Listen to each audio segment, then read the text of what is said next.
नमस्कार दोस्तों, हिंदू धर्म में आप लोगों का बहुत बहुत स्वागत है। आज मैं आप लोगों को विजय एकादशी की व्रत कथा सुनाऊंगी।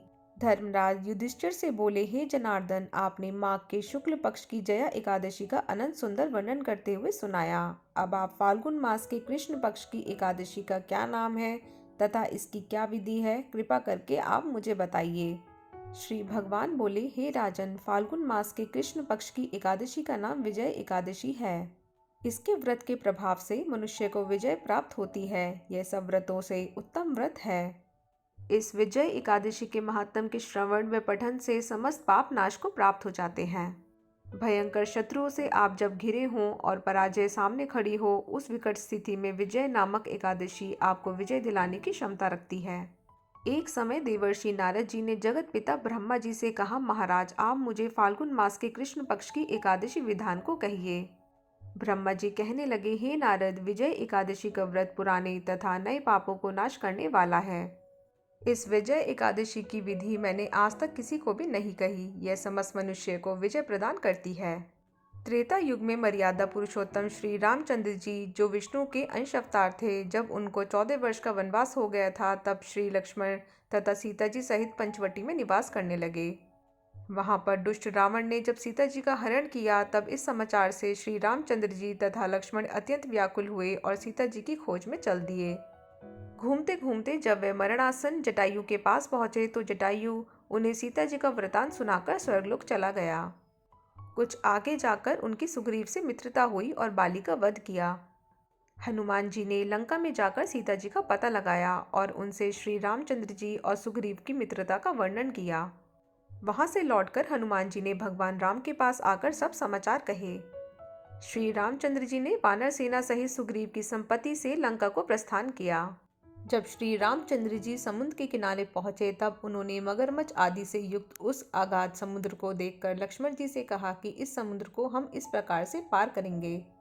श्री लक्ष्मण ने कहा, हे पुराण पुरुषोत्तम, आप आदि पुरुष हैं, आप सब कुछ जानते हैं। यहाँ से आधा योजन दूरी पर कुमारी द्वीप में वगदालभ्य नाम के मुनि रहते हैं। उन्होंने अनेक ब्रह्मा देखे हैं। आप उनके पास जाकर इसका उपाय पूछिए। लक्ष्मण जी के इस प्रकार के वचन सुनकर श्री रामचंद्र जी वगदालभ्य ऋषि के पास गए और उनको प्रणाम कर कर बैठ गए। मुनि ने भी उनको मनुष्य रूप धारण किए हुए पुराण पुरुषोत्तम समझकर उनसे पूछा कि हे राम, आपका आना कैसे हुआ। रामचंद्र जी कहने लगे कि हे ऋषि, मैं अपनी सेना सहित यहाँ आया हूँ और राक्षसों को जीतने के लिए लंका जा रहा हूँ।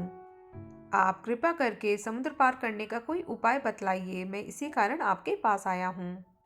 वगदालभ्य ऋषि बोले कि हे राम, फाल्गुन मास के कृष्ण पक्ष की एकादशी का उत्तम व्रत करने से निश्चय ही आपकी विजय होगी। साथ ही आप समुद्र भी अवश्य पार कर लेंगे। इस व्रत की विधि यह है कि दशमी के दिन स्वर्ण, चांदी, तांबा या मिट्टी का एक घड़ा बनाएं।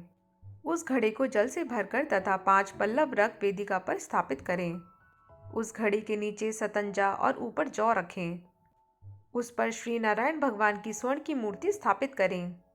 एकादशी के दिन स्नान आदि से निर्वृत्त होकर धूप, दीप, नैवेद्य, नारियल आदि से भगवान की पूजा करें।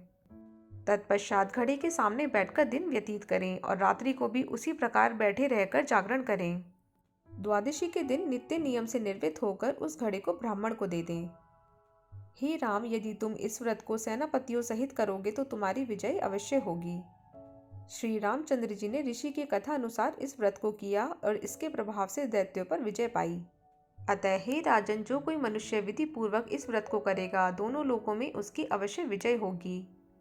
श्री ब्रह्मा जी ने नारद जी से कहा था कि हे पुत्र, जो कोई इस व्रत के महात्म को पढ़ता या सुनता है, उसको वाजपेयी यज्ञ का फल प्राप्त होता है। तो दोस्तों, अगर आप लोगों को मेरा ये वीडियो थोड़ा सा भी हेल्पफुल लगा हो तो इसे लाइक और शेयर करना ना भूलिएगा और मेरे चैनल को सब्सक्राइब ज़रूर कीजिएगा। धन्यवाद।